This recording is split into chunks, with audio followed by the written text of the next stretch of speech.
Hello, you guys doing today? My name is Isa, and welcome to Sunnah Aroma Academy, where I'm pretty much teaching you guys how to sell the oils. And this is still the series um, of the history of fragrances, and this is lesson four. Lesson four, which is um, Hamid or Abdul Hamid. It's a brother. His name is Abdul Hamid. Now, who is Abdul Hamid? Abdul Hamid was actually the guy that pretty much put me up on the oils. Abdul Hamid is a guy here in Detroit, um, Pakistani brother. Um,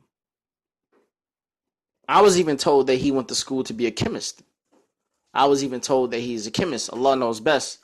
But if he did, then that makes it even better. But this brother, he was the first person to sell oils in the Detroit area. In the Detroit area. He was the first person to do it. He was the first person to do it.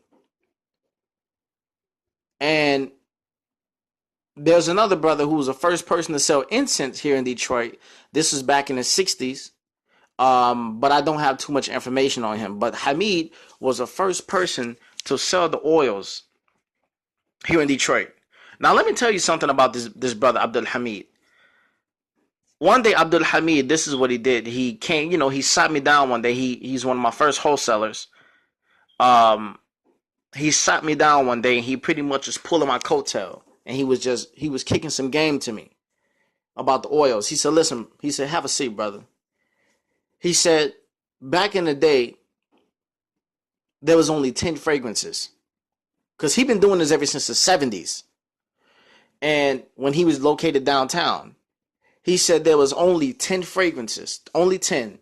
Specifically, namely, of course, Egyptian musk, sandalwood, patchouli, Somali rose, frankincense, myrrh, blue Nile, amber, African musk, and opium. He said it was only 10 fragrances back then. He said there was no such thing as no polo. I'm talking in the oil. The cologne, of course, yes. But we talking about the oils. The designers had like they have nowadays. He said there was only 10 fragrances back then, and those are the ones I just named to you.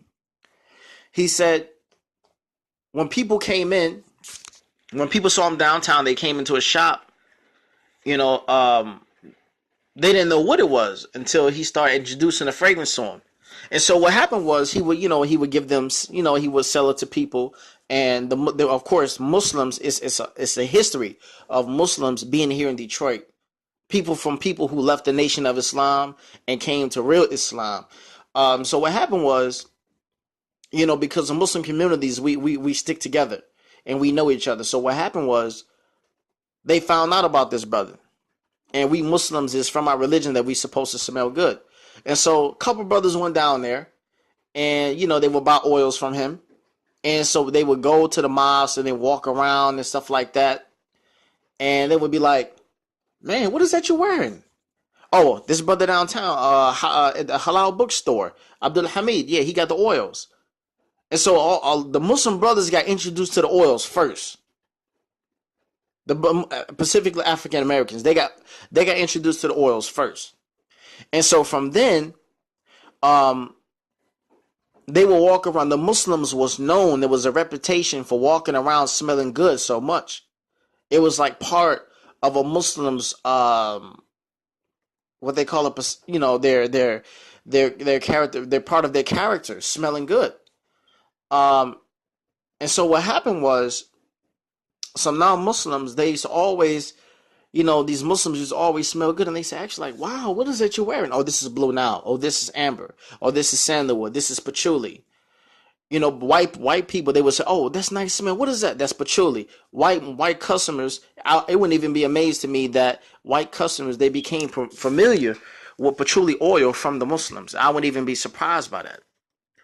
And so what happened was, the non-Muslims, they started to know the Muslims was for smelling good.